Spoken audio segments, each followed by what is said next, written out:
A casa tua c'è un folletto? Allora c'è anche BR Store. Ordina adesso e domani è tutto a casa tua. Perché non scegliere di risparmiare?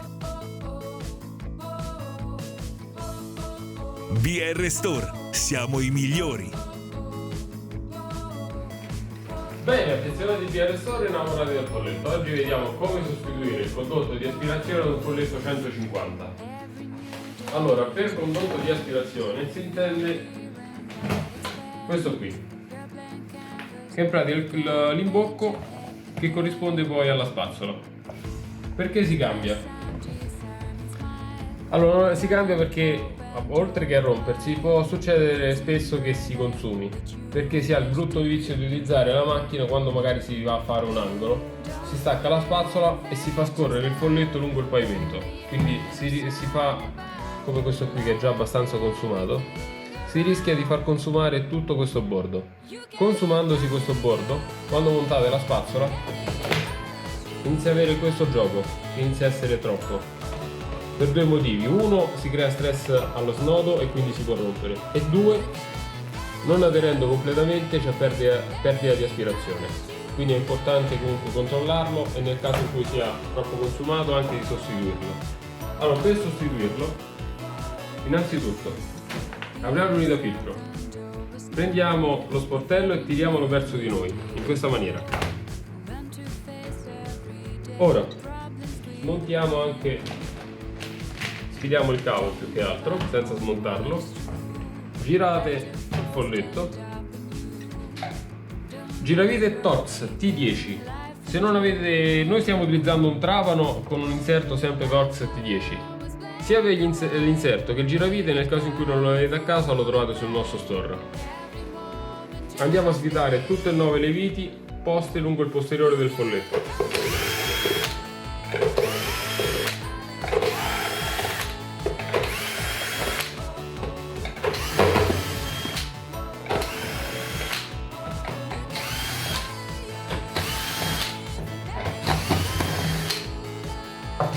Ora giriamo il folletto, premiamo il tasto verde e tiriamo la calotta verso l'alto, in questa maniera.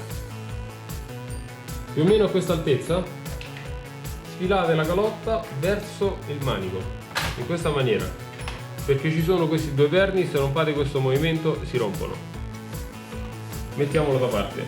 Ora, il condotto sta qui sotto. Per arrivare al condotto prendete una pinza, quindi una pinza classica piccola, sfiliamo il connettore e sganciamolo.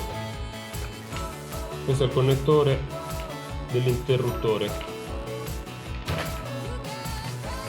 Poi sganciamo anche il tubicino. Questa invece fa parte del cablaggio ed è la parte più inferiore. Per smontarla ci sono questi due piccoli perni, quindi basta fare un po' di leva e si sgancia da solo, insomma non c'è nulla di particolarmente difficile. Il condotto è questo, che già si è smontato. Allora, per toglierlo c'è la valvola che è montata, la valvola, questo piccolo perno che è incastrato qui, quindi basta tirarlo e viene via da sé. Questo è il condotto vecchio, prendiamo quello nuovo. Lo sostituiremo con una versione compatibile che potete utilizzare tranquillamente anche al posto dell'originale.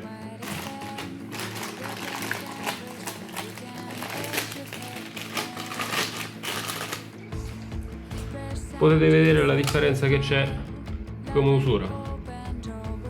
Ovviamente qui c'è anche la guarnizione nuova, è già completo anche con tutto quanto il fermo e la molla. Ora, per rimontarlo, se vi dovesse arrivare smontato, non c'è nulla di cui preoccuparsi, ci sono semplicemente due perni e per rimontarlo basta fare combaciare i due perni e la molla deve entrare all'interno di questa fessura, quindi non disperate se vi arriva smontato. Ora, per rimontarlo si inserisce all'interno, c'è da far ricombaciare i due incassi delle viti Altra parte importante, la guarnizione interna non può rimanere in questa posizione, quindi prendete un giravite a taglio e cercate di riaccomodare la guarnizione all'interno dello scheletro, quindi allentate di poco il condotto, alloggiate per bene la guarnizione.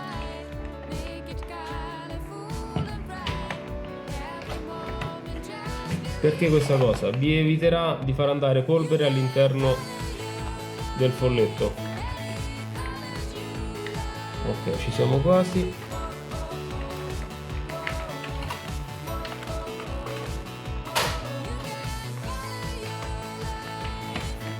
Ora rimontate anche la valvola, quindi fate ricombaciare il perno lungo la feritoia del condotto.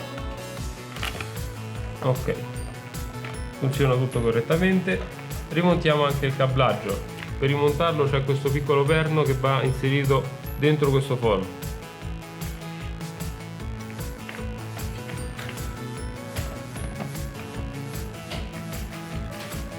Allora,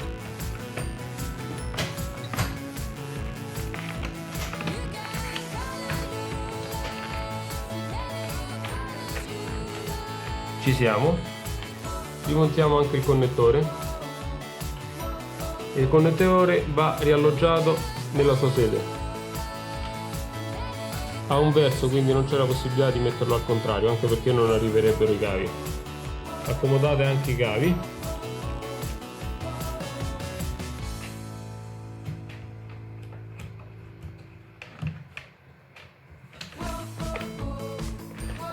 Ok, ora rimontiamo anche il tubicino.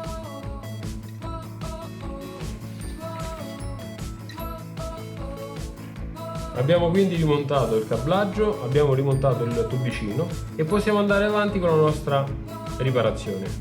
Allora, date un controllo soltanto qui al connettore. Il cablaggio deve essere posizionato in questa maniera e deve essere fermato lungo i due fermi. Stessa cosa per il tubicino, quindi il tubo va incastrato su questo fermo e dovete controllare che vada tutto dentro l'incasso dello scheletro, quindi non deve andare su questo profilo esterno. Ora possiamo rimontare la calotta, quindi facciamo sempre attenzione ai nostri due perni. Inseriamo prima i due perni, poi in questa posizione, allora facciamo attenzione, ok, in questa posizione facciamo aderire i due perni all'interno delle due fessure. Ok,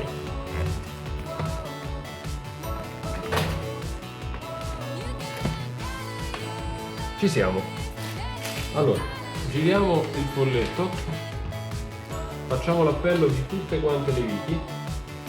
Se ne perdete qualcuna, mi raccomando, non utilizzate viti che siano più lunghe di queste qui, quindi potete utilizzare altre viti dello stesso diametro, ma l'importante è che non siano più lunghe.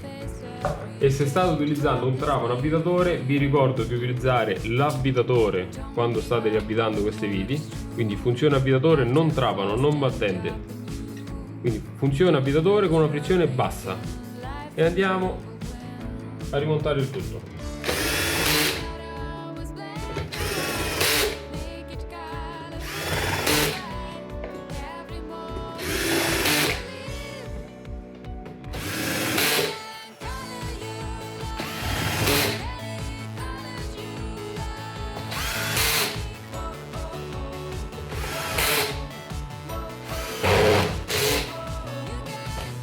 Ok, fatto questo siamo pronti per rimontare anche l'unità filtro. Vi ricordo che ci sono questi due gommini che vanno semplicemente spinti all'interno, quindi si piegano da soli e si incastrano. Ok, chiudiamo, rimontiamo anche la spazzola